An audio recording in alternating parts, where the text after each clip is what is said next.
A man came up to me this past summer and he asked me what I thought about all the crime going on and what we should do.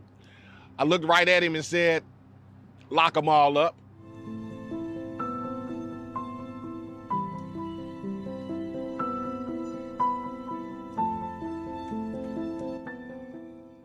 Can you believe it? I'm still here. That's right, living inside this tent for 100 days, from November the 20th to February 28th, bringing you the issues and awareness that you need to know about the violence on the south side of Chicago, but also to raise as much money as possible to build a community center on this much needed block called O Block. It's called O Block because it's named after a young man named O.D. Perry who was shot and killed.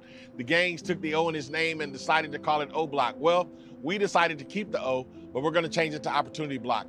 I want to thank Fox for giving me the opportunity every single day to bring to you Rooftop Revelations, where I share with you my thoughts, viewpoints, and opinions on matters in Chicago and issues from across our great country.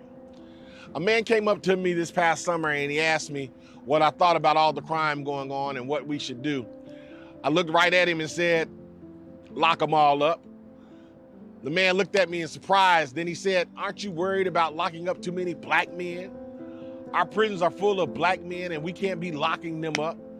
And I said, they're not black, they are criminals. The man didn't know what to say. But I know where he's coming from. I truly do. It pains me to see so many young men and women who are black and locked up. But you know what else pains me even more? To see the bodies of their victims. So I'm always going to choose the side of the innocent, day and night. There's pain all around, and that's what it's like living on the south side of Chicago. I want to be clear. I support criminal justice reform. I've seen too many men taken out of the homes for offenses such as possession of marijuana and offenses that we have now legalized. I understand those efforts, and I support fixing our criminal justice system. That's the beauty of America. That's the way we always have, and that's the tools of correction that we ought to use at our disposal. But hardcore criminals, hardcore killers, we have to lock them up. We have to lock them up to protect the working people in this community. It is our right to have security. We pay taxes like anyone else, and without security, we cannot function as a community. And the truth be told, we are barely functioning in the first place. I know a 9-year-old who was shot twice, once on the playground and once inside his own home. I just interviewed a brilliant young man who scored a perfect score on the ACT. Those people are the people that need to be the top priority in our society.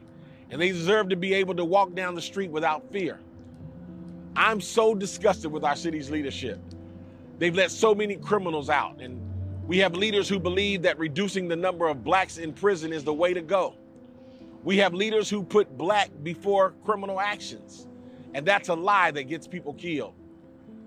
They are not black, they're criminals. And I shouldn't have to say it, the most obvious thing in the room. Not all black people are criminals. Not all white people are criminals.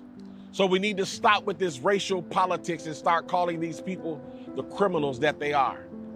If you want to reduce the ever-increasing number of criminals that we see these days, then the best thing to do is support our efforts at Project Hood.